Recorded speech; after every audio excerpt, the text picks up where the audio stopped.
देते हैं। आवेदन किए थे, शेड्यूल बना आपका? नहीं, अब शिविर कौन देगा? डीएम देवे नहीं करता है, नहीं देता है। तेजस्वी यादव से मिलने के लिए कोई आवेदन नहीं देना पड़ता है? मालूम है आपको? मिलते हो उसका से तो मिल लेते, सारा से मिल लेता है, सारा से मिल लेता है, गरीब अमीर से सबसे मिलता है। इससे पूर्व भी मिले थे, मेरा फाइल आज तक गायब है। फिर हम आए हुए हैं मिलने के लिए। मिले हैं तो क्या आश्वासन मिला? यहाँ से मिला था कि जाइए आपका काम हो जाएगा, लेकिन आज तक कहीं कुछ नहीं हुआ। ठीक है, मालूम है क्या तेजस्वी यादव? कहाँ से आए हैं आप? वैशाली महुआ से। वैशाली महुआ, क्या प्रॉब्लम है? प्रॉब्लम भेंट होंगे नेताजी, उसके बाद न बताएंगे। आप थोड़ी मंत्री पास आए हैं? हाँ आए थे, लेकिन नहीं आती हुआ है। क्यों नहीं हुआ? ऑनलाइन नहीं किए। नमस्कार, आप देख रहे हैं न्यूज़ फॉर नेशन में आपके साथ अभिजीत सिंह। मुख्यमंत्री नीतीश कुमार का जनता दरबार लग गया। जी आपको बता दें कि महागठबंधन सरकार बनने के बाद पहली बार मुख्यमंत्री नीतीश कुमार का जनता दरबार लगाया। आपको बताते चले ये महीने के 3 सोमवार को लगाया जाता है जनता दरबार, और ये आज महागठबंधन सरकार बनने के बाद ये पहला सोमवार है जहां मुख्यमंत्री नीतीश कुमार का जनता दरबार लगा। और जिस तरह से कहा जाए कि तेजस्वी प्रसाद यादव भी जनता दरबार लगाते हैं, लेकिन उनसे मिलने के लिए किसी आवेदन की ज़रूरत नहीं पड़ती है, लेकिन मुख्यमंत्री को नीतीश कुमार से मिलने के लिए आवेदन की ज़रूरत पड़ती है। और फरियादी तब अपने फरियाद लेकर मुख्यमंत्री से मिल सकते हैं, लेकिन कुछ ऐसे फरियादी हैं जो आवेदन करते हैं लेकिन उनका शेड्यूल नहीं बनता, और कुछ ऐसे फरियादी होते हैं जो उनका आवेदन का प्रक्रिया नहीं मालूम होता है, लेकिन मुख्यमंत्री नीतीश कुमार के जनता दरबार के बाहर आते हैं। हमारे साथ कुछ ऐसे ही एक फरियादी हैं जो मुख्यमंत्री नीतीश कुमार से जनता दरबार के बाहर पहुंचे हुए हैं। क्या कुछ मामला आप बाहर पहुंचे हुए हैं? हम कटिहार जिला के कोढ़ा प्रखंड से बाहरखाल पंचायत से आए हुए हैं। इससे पूर्व भी जमीन विवाद को लेकर हम माननीय मुख्यमंत्री जी से मिले, जनता दरबार में आए और यहाँ से आश्वासन मिला कि जाइए कटिहार, मतलब डीएम ऑफिस में फ़ोन गया कि आपका काम हो जाएगा। लेकिन ऐसा हुआ कि मेरा फाइल को दबा दिया गया। मेरे ज़मीन पर 2014 में बटाईदारी केस हुआ था, एक बार में 9 केस हुआ था, जिसका कि आदेश मेरे पक्ष में आ गया। आदेश पक्ष में आने के बाद कोढ़ा अंचल पदाधिकारी, DCLR Katihar, SDO Katihar, DM Katihar, commissioner Katihar, commissioner Purnia, सारा जगह आवेदन दिए, लेकिन आज तक मेरा कोई क्रियान्वयन नहीं हुआ। उसके बाद मेरा मकई का फसल लुटा गया, 20 एकड़ में मेरा मकई का फसल। बटेदार का मतलब मामला है कि मतलब अपना भाई कैसे ही नहीं, बटाईदारी केस किया था जमीन हड़पने के नियत से। हाँ, लेकिन उसका पक्ष नहीं, मेरे पक्ष में फैसला आया। उसमें बगीचा लगा हुआ था, तो बटेदारी कैसे होता केस। उसके बाद मेरा बगीचा को उजाड़ा गया, 50 से अधिक आम का हरा गाछ काटा गया। बार बार आवेदन लिख के देते रहे थाना, CO, लेकिन कहीं कोई तरह की कार्रवाई नहीं, कोई FIR नहीं। फिर मेरा आलू का फसल लुटा गया, आवेदन दिए। जो बटेदार है वो ताकतवर है क्या?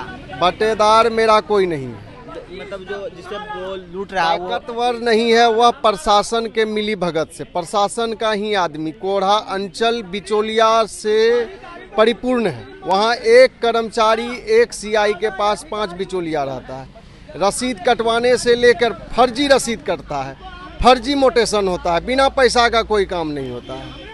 और वहाँ हम लोगों को दबाया जाता है और विपक्षी से मिलके फसल को लुटवाया जाता है प्रशासन के द्वारा, और उससे पैसा ऐंठा जाता है। मुख्यमंत्री नीतीश कुमार से जनता दरबार में आप मिले हैं? इससे पूर्व भी मिले थे, मेरा फाइल आज तक गायब है। फिर हम आए हुए हैं मिलने के लिए। मिले हैं तो क्या आश्वासन मिला? यहाँ से मिला था कि जाइए आपका काम हो जाएगा, लेकिन आज तक कहीं कुछ नहीं हुआ। क्या आश्वासन, मतलब काम हो जाएगा? तो वो अधिकारी से बात किए थे? वहाँ अधिकारी से बात किए, लेकिन बोला कि ठीक है हो जाएगा, लेकिन आज तक कोई काम नहीं किया।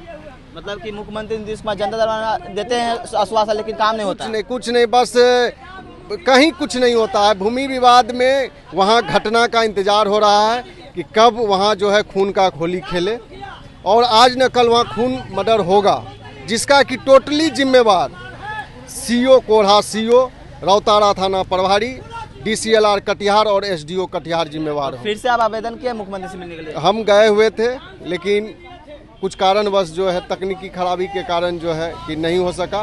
फिर हम दोबारा उनसे मिलेंगे और भू राजस्व मंत्री से मिलने का प्रयास कर रहे हैं। तेजस्वी यादव भी जनता दरबार लगाते हैं, उनके पास मिलने के लिए आवेदन नहीं करना पड़ता है? अच्छा, तो मिलेंगे उनसे भी। साथ प्रशासन है, वही फसल काट के हम रुपया प्रशासन को देते हैं। आप कहाँ से आए दादी, आपका क्या प्रॉब्लम? मुजफ्फरपुर से समीना खातून। क्या हुआ? 5-6 साल से मुख्यमंत्री कने जाना में हम आते आते मुख्यमंत्री का क्या हुआ? आदेश निकाल लिए, चालोली से आदेश निकल गया। हम चालोली से जमीन हम जीत गए, और जीतला के बाद अभी तकले नियत खराब है सीओ के, डीएम सीओ के मुजफ्फरपुर। अच्छा, मुख्यमंत्री से मिलना है, मिले? नहीं मिलने देता है। काहे नहीं मिलने देता? नहीं मिलने देता है। आवेदन करना पड़ता, आवेदन किए थे? हाँ, तो आवेदन तो हमेशा हम देते हैं। आवेदन किए थे, शेड्यूल बना आपका? नहीं, अब सिविल कौन देगा? डीएम देवे नहीं करता है, नहीं देता है। तेजस्वी यादव से मिलने के लिए कोई आवेदन नहीं देना पड़ता है, मालूम है आपको? मिलते हाँ, उसका से तो मिल लेते, सारा से मिल लेता है, सारा से मिल लेता है, गरीब अमीर से सबसे मिलता है। तो उनसे मिलने आप? हाँ, कल मिले। कल मिले? हाँ, नहीं मिले तो कल कहा कैसे आज नहीं मिलेंगे जाटा सबसे, कल मिलेंगे तो आज मिलेंगे। आज मिलेंगे? हाँ, आज मिलेंगे। उनसे मिलने के लिए आवेदन नहीं करना पड़ता? नहीं करना पड़ता है। अब मुख्यमंत्री का ने तो कितना बेल दिए, मुख्यमंत्री से हम जवाब मांग रहे हैं। मुख्यमंत्री का ने हम आदेश दिए, वो आदेश के का मुख्यमंत्री का कार्रवाई किया, डीएम का ने का कार्रवाई दिया, आदेश भेजा कि नहीं भेजा, हम जवाब मांग रहे हैं तो जवाब डीएम नहीं। चलिए, मुख्यमंत्री नीतीश कुमार से मिलने के लिए फरियादी पहुंच रहे हैं, और आपको बता दें कि मुख्यमंत्री से मिलने के लिए आवेदन करना पड़ता है, लेकिन उप मुख्यमंत्री तेजस्वी प्रसाद यादव भी शाम के टाइम में जनता दरबार लगाते हैं, और उनसे मिलने के लिए किसी तरह का आवेदन नहीं करना पड़ता है। और वहाँ भी शाम के टाइम में लाखों फरियादी पहुँचते हैं, हजारों फरियादी पहुँचते हैं, और अपने उप मुख्यमंत्री तेजस्वी प्रसाद यादव से फरियाद सुनाते हैं। लेकिन मुख्यमंत्री से मिलने के लिए आवेदन का एक कैटेगरी बनाया गया है, जिसके बाद आवेदन करिए, उसके बाद शेड्यूल बनेगा, तब आप मुख्यमंत्री से मिल सकते हैं। लेकिन उप मुख्यमंत्री से मिलने के लिए किसी तरह का आवेदन नहीं पड़ना पड़ता है, और शाम के टाइम में वो जनता दरबार लगाते हैं और लोगों से। आप भी मुख्यमंत्री से मिलने के लिए आए हैं? हाँ। क्या आपकी परेशानी है? परेशानी है, पति को मार दिया, 2019 में हत्या कर दिया, जेल से फिर भी बोल रहा है, जेल से छूट गया फिर भी बोल रहा है जान से इसको मार देगा, ससुराल बना लिया जेल के। तो क्या आवेदन किए थे मुख्यमंत्री से? हाँ किया। नहीं शेड्यूल बना? नहीं। तेजस्वी यादव भी जनता दरबार शाम में लगाता, मालूम है आपको? एसपी यहाँ पर रहता है। तेजस्वी यादव? तेजस्वी नहीं, मुख्यमंत्री नहीं, उतना मालूम नहीं है सर। मालूम है? उतना मालूम नहीं है, मिलवाने आप भी मिलवाएगा तो मिल लेगा हम लोग। ठीक है, ऐसे तमाम फरियादी हैं मुख्यमंत्री नीतीश कुमार जी। उसमें भी ऑनलाइन तेजस्वी यादव से? हाँ, नहीं, तेजस्वी यादव शाम में भी जनता दरबार लगाते तो आवेदन तो नहीं करना पड़ता, लेकिन फरियादी लेके पहुँचते हैं फरियाद। ठीक है। आपको मालूम है क्या तेजस्वी यादव? जाकर कहाँ से आए हैं आप? वैशाली महुआ से। वैशाली में क्या प्रॉब्लम है? प्रॉब्लम भेंट होंगे नेताजी, उसके बाद ना बताएंगे आप। थोड़े मुख्यमंत्री पास आए हैं ना? हाँ, आए थे, लेकिन नहीं अति हुआ है। क्यों नहीं हुआ? ऑनलाइन नहीं किए हैं। ऑनलाइन नहीं किए हैं?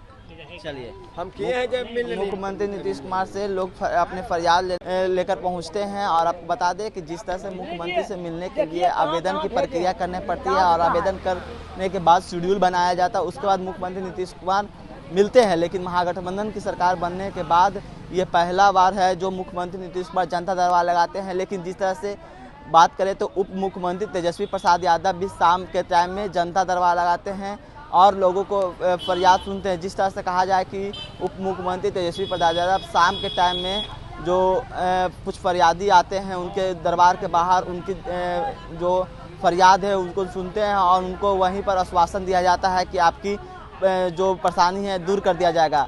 लेकिन उनके से मिलने के लिए किसी तरह का आवेदन नहीं करना पड़ता है, और हजारों संख्या में फरियादी पहुंचते हैं और मुख्यमंत्री से मिलने के लिए आवेदन करना पड़ता है। लेकिन जो आवेदन करते हैं वो तो मुख्यमंत्री से मिल लेते हैं, जो आवेदन नहीं करते हैं वो मुख्यमंत्री नीतीश कुमार के जनता दरबार के बाहर पहुंचते हैं और अपनी परेशानी को लेकर, क्योंकि उनकी परेशानी ज़्यादा बड़ी हो जाती है जिसके कारण वो बाहर आते हैं। लेकिन ऐसे कुछ फरियादी भी पहुंचते हैं जिन्हें आवेदन करने की प्रक्रिया नहीं मालूम रहती है, और वो बिना आवेदन के मुख्यमंत्री नीतीश कुमार के जनता दरबार में पहुंच जाते हैं। ऐसे तमाम खबरों को बने रहे न्यूज़ 4 नेशन के साथ। नमस्कार।